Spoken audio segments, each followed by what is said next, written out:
There are times you hear stories where you just say to yourself, man, the grace of God, the sovereignty of God, the providence of God is unmistakable and undeniable. We have one of those stories for you today. We want to introduce you to a good friend and co-worker of ours who lives in Medellín, Colombia, who's going to tell you the story of having survived an abortion attempt on his life when he was still in the womb. Join us for this story.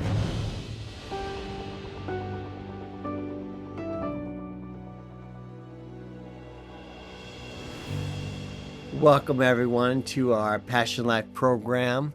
I might call this edition of our program the World Cup God is Great edition, because some remarkable things unfolded during the World Cup that affects the cause of life and the gospel. Hey, I'm joined today by my partner, Mark Nicholson, who is our executive director. Good to see you, Mark. Hi, John. And my name is John Ensor. I'm the president at Passion Life, and we're also joined today by Anderson Ocampo, who is joining us from Medellín, Colombia. Did I pronounce that correct? Correct, John. Thank you. Hello. Okay, very good. Listen, we had some special things that came up during the World Cup, Mark, and one of them was a phone call that you received or a contact about looking for someone who was an abortion survivor. Now, can you just explain to us what that means? Yep. And then give us the quick backstory on that? Well, people who are big proponents of abortion laws and abortion rights and expansion would tell you that there's really no such thing as an abortion survivor. But actually, it's quite common that people are born alive after their mother has an abortion, and it is either a failed abortion or an incomplete abortion, and the result is that the baby is born alive unexpectedly. Okay. So there are abortion survivors. There are abortion survivors. There are people who survive all kinds of abortion. The old saline abortions that were so popular a number of years ago, there are several of those people who've been born quite famously with skin lesions and all kinds of things from the burning that happened. But more commonly now, these are people who swallow some sort of pill or abortifacient, something that is made to induce an abortion chemically or medically within the body. Okay. So how does that reality, abortion survivors, connect to our good friend and coworker Anderson down in Colombia, and to the World Cup, which was being shown all over the world and captured our imagination? Well, if you've ever been on the PassionLife.org website, there's all kinds of information about what Passion Life is and how we travel around the world training churches to help people stand against abortion in the areas of the world where abortion is most concentrated. We also have an About Us, or a Who We Are portion of that website, like most people do. Anderson is part of our, we consider him part of our staff. He's a contractor with Passion Life. He lives in Medellín, Colombia. And if you read Anderson's bio on our website, it includes a brief indication of the story of his having survived an abortion. His mother tried to abort him, and he himself is an abortion survivor. Because of that, this group that had an idea for the World Cup contacted me. This group is called The Face of Choice. And the idea behind it was to advertise people who, it's a pro-life organization that wanted to advertise using abortion survivors' stories to help bring the reality and the personal element of story into the FIFA World Cup. They raised millions of dollars to be able to air these things through social media, and I think some television, if I'm not mistaken. And Anderson was one of the people they contacted me about. Yeah, and so you connected them to Anderson? I did. I think essentially they were asking me for permission, since he works for our staff, to contact him and ask him if he'd be willing to tell his story for one of these commercials. And of course, I sent her right to Anderson himself. Yeah. Well, Anderson, I'm glad that you can join us, because I think there's going to be a lot of follow-up questions that we people are going to have. But I think before we do anything like that, we should just stop and watch this amazing commercial that you made with this organization. What was it called The again? Face of Choice. The Face of Choice, and let you tell your story. So let's go ahead and play that commercial for you, and then we'll come back and we've got a bunch of questions to ask you. Here it goes. In 1985, I survived a chemical abortion. My mother became pregnant when she was 17 years old. My father left us to fulfill his duties in the army. She experienced a crisis. She swallowed an abortifacient a family member gave to her. As she swallowed this abortifacient in the bathroom of her house, as strange as it sounds, as crazy as it sounds, she tells me she saw the face of Jesus telling her, "I will forgive you." As a result, she vomited immediately, and she started experiencing another crisis. The rest of the pregnancy was a crisis psychologically and physically. She feared, she was terrified that the abortifacient would leave me with some disability or defect. The expected delivery date was August the 29th. However, I was born on September the 22nd, almost a month later. This was the result of inhaling meconium-contaminating fluid. As a result, this required an emergency intervention. Years later, that explains why I still carry in the left side of my chest a scar, which is the result of the procedure to stabilize my lungs. About a month later, they called a priest to baptize me under the name of George, because one of the doctors told one of my aunts that I was not going to survive. That's why they quickly baptized me. However, a woman shows up. My mother has never seen her. She never saw her again. She prays, and then here I am. They baptized me again under the name of Anderson, after the actor of the series MacGyver. That's why I am here telling you this story. I'm a survivor. For a year or so, I couldn't speak. Of course, I was a baby. However, when I cried, nobody would listen to me. There was still problems with my voice.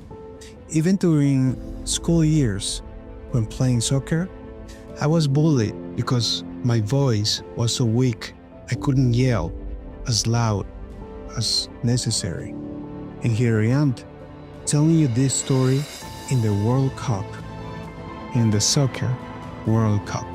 Today, despite of those challenges, I am here. I am bilingual, and I teach biblical ethics, pro-life apologetics, and I help people to rescue and defend their convictions for life. I help people become good Samaritans. My mom told me this story when I was about 12 years old. 2 years later, we come to Christ. Jesus Christ has changed our lives. It makes sense now. Everything makes sense now. His purposes are mysterious, unimaginable many times. I'm a survivor, and here I am, telling you this story. Mark and Anderson, I had to tell you, when I saw that commercial, I was just speechless. I just sat there in awe and reverence of the greatness of God as our great Savior at work in your life, Anderson, and in the life of your mother. I mean, just powerful. It's an amazing story. Anderson, maybe you can tell us a little bit more about this story. I mean, you say that your mom told you, I think you said when you were 12 years old, you found out Mhm. about this story, Yes, and yes, you had and no idea why you were having trouble with your voice and things like that. Was she aware that that's why you were having trouble with the voice? I think she was. And first of all, it is my privilege and honor to share that story and glorify the Lord for what He has Mm-hmm. done in our lives. And I think she knew why I thought I couldn't be the captain of the soccer team because my voice was not strong enough to lead the other See, players. And I would right. be, I would be bullied more in school and during our soccer matches. And when I was around 12, she tells me that story. And I remember that she has told me that story many times, sometimes with tears. Mm. And she asked me for forgiveness back when she told me Mm, that for the first time. And I Wow. think somehow she was carrying this burden in her shoulders, and maybe mm, she saw me struggling with those voice situations that she decides just to go ahead and explain why she thought that happened. mm. We have a picture here of you and your mother. You look like you must be about what, 5 years old in this picture, would you say, Anderson, or what? Yeah, I think there I am, like maybe between or 7. Okay. Your mother is beautiful. She's not smiling in this picture, though. It's sort of like what you're describing. She looks like she has a burden that she's carrying, but she's a beautiful woman, and I can understand why. I mean, it's an amazing thing that she unburdened herself to Yeah, both you and to the Lord. yeah. Um, I think you're right. And both things. She's a beautiful woman. Up until today, she's beautiful. And let me share with you a little background of our family and why I think this was okay. an important struggle in her life. First of all, Okay. my grandmother's mother had 24 pregnancies and she lost 10 Wow. babies. Okay. Oh my And my heavens. Okay. grandmother, she gave birth to 10, and I think she lost 2 to 3 babies. So it's a really numerous Mm. family. But at the same time, it's part of the culture that, these women would work all day.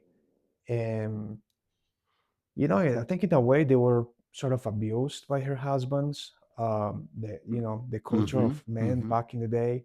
So when my mom is pregnant, she is one of the youngest out of those 10 brothers and sisters. And it is obviously a crisis because she hasn't finished high school.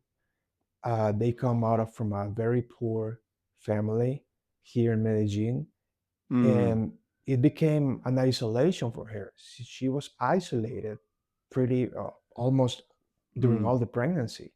Wow. No support. No, I think that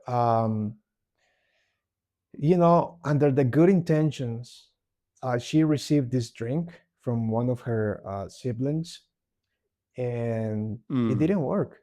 So she feared because my dad was in the army, and like I said, she grew up in the middle of 10 other siblings. So those Mm-hmm. kids received little attention from their parents because they were busy all the Mm. time.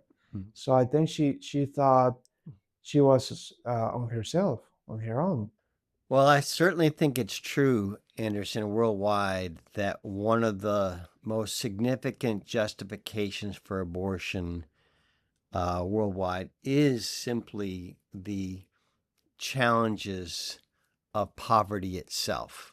Of being isolated and alone, overwhelmed, um, and building family and building church community and having intervention is all part of the reason it's so effective in rescuing is because this is the number one issue that women are sensing. And it sounds to me like your mother so many others just felt overwhelmed, unsupported, unprepared, then took this drug, and then this amazing providence of God began to unfold. I just found it amazing that she heard. I've heard people testify that they felt that their first thought was I just killed my baby. Is the first thought. In your mother's case, it was an outpouring of God's love for her. I forgive you. Were the words actually that she's registering, or at least she remembers at this point. That's pretty awesome right there. It is. It is awesome. I believe she was panicked. This is a shame culture. So it was shameful to be pregnant without being married. That's another factor. At 17. Yeah. And so, okay. I mean, seeing the face of Jesus there, I think to me, it's like the values, at least the Catholic values we grew up with, they were still working in her DNA, in her soul. And I think that's what even though she was not a professed Christian at that time. Exactly. Yeah.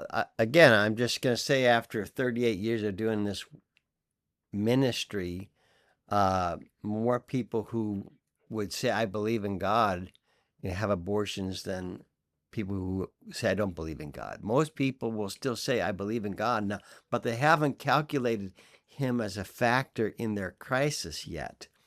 And in your mom's case, something quite unusual happened, but God came back into the picture in her life, and she, you survived, right? And then that was the second providence of this whole thing, is that after seeing the face of Jesus and hearing, I forgive you, she actually vomited. And I mean, so you could argue that she was full of anxiety, or this was just the providence of God to save your life. I probably lean toward the latter. But I mean, that in and of itself is amazing, because the abortifacient that she took to end your life just didn't have time to work.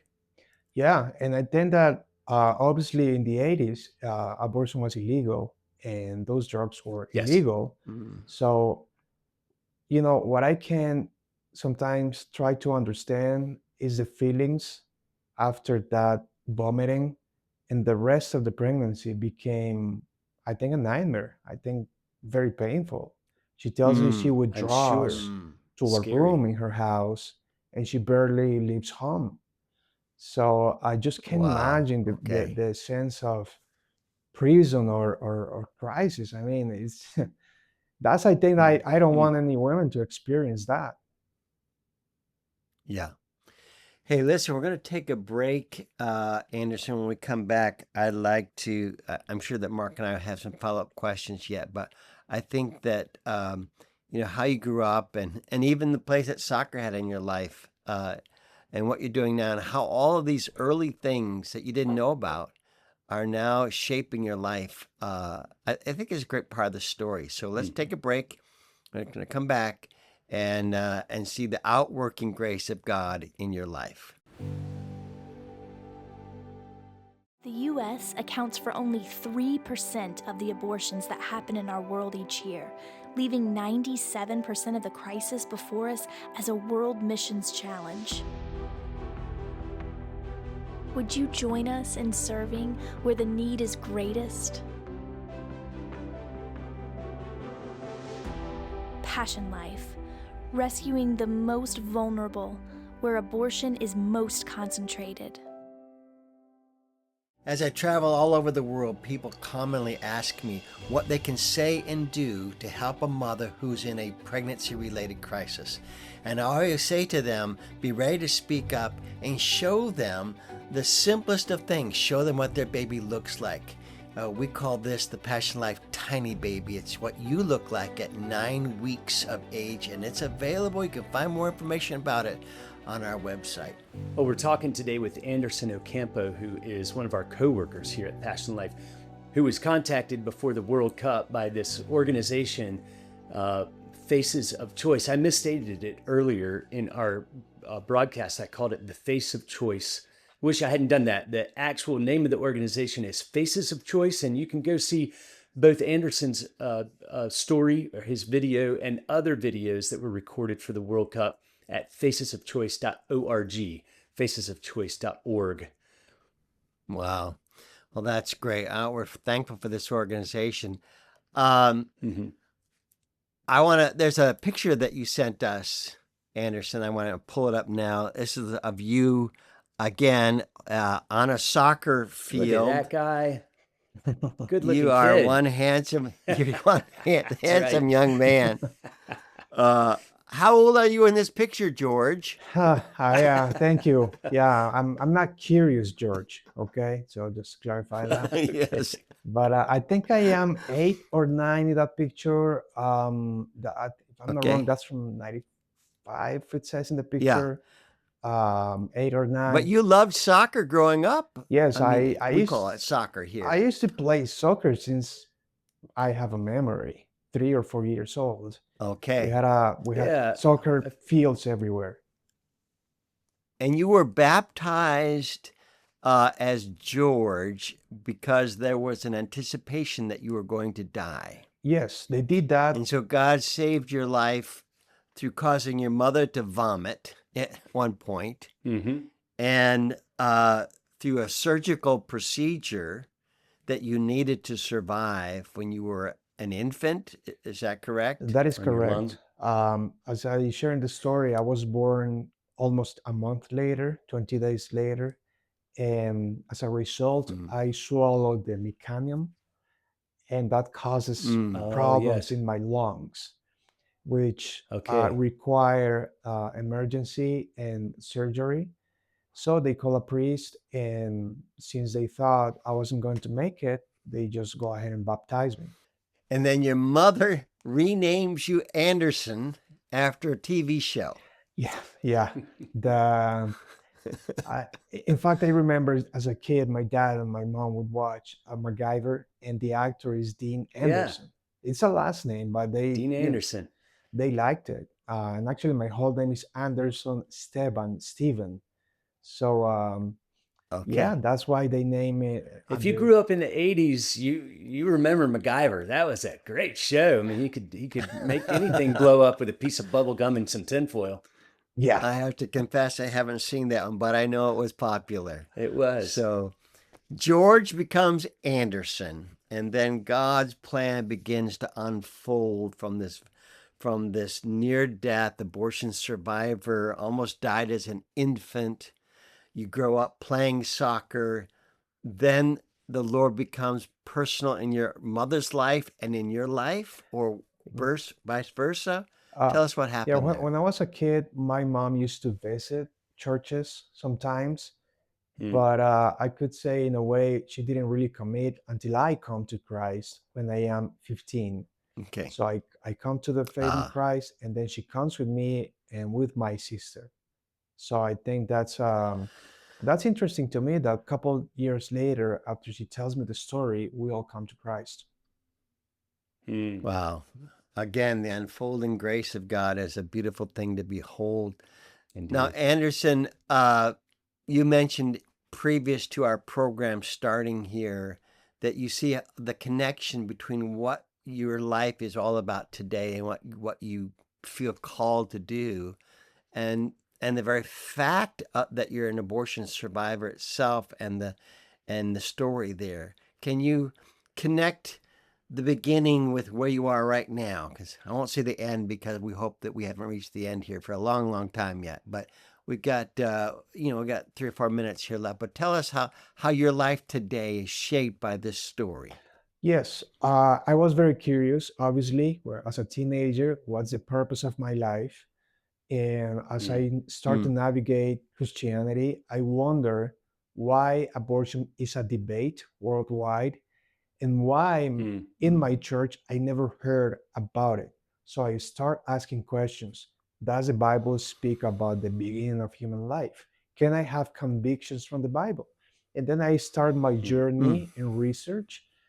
And until 2018, that we both, John, you and I are teaching here in Medellín at the school, that I kind of confirm part of my research. And at the end, I make the connection with my experience to kind of the feeling of what my mom looked like with her tears, sharing the story with me, my questions, and then now, I believe there is a need to teach, to educate, and disciple the church to understand both those stories and how they make sense in the Bible and the Mm. gospel, not just defending, but also helping people in crisis. So that's the connection I make, and that's a, an important element of why I am doing what I do right now. Well, one of the beautiful ironies to me of the entire story is that uh, part of the problem that you were born with as an abortion survivor was that your voice was weak and Mm. frail and couldn't be heard. And now you travel around Latin America and around the world as a powerful leading voice for protecting the Go. protecting the unborn in the Yeah. world. I mean, it is Yeah. the grace of God, the Mark, and, providence of and I God. have to Yeah. to admit that sometimes I have had to learn how to use my voice because I tend to get tired very quick. So I still have my Mm, voice isn't still too powerful, but by God's grace, I can teach both in English and Spanish, and have the privilege to yes. serve the church in Latin America, as you say. Well, I've been able to hear you teach on many occasions, and I know that you say your voice is not powerful, but the Lord has given you powerful utterance in teaching the Bible and teaching Mm. people what God's will is concerning life and death. So here's a couple of things as we wrap up. First of all, if you would like to be able to uh, see this commercial again that Anderson made, you can go to the website facesofchoice.org. We're also going to put the link for the YouTube version in Anderson's bio on our website at passionlife.org. So you can go to Passion Life and the About Us, and you're going to find Anderson there, and you can read his story, and you can share this link with others. I think it's a very powerful, sweet, and powerful testimony that it both exposes the evil of child killing on one hand, and the amazing grace of God to intervene. And if you want to be a part of the rescue movement worldwide, we really invite you to join up with Anderson, join up with Mark, join up with me and others as we begin to bring the gospel of life to more and more places around the world today. Anderson, thank you for your time and for your testimony today. God bless you.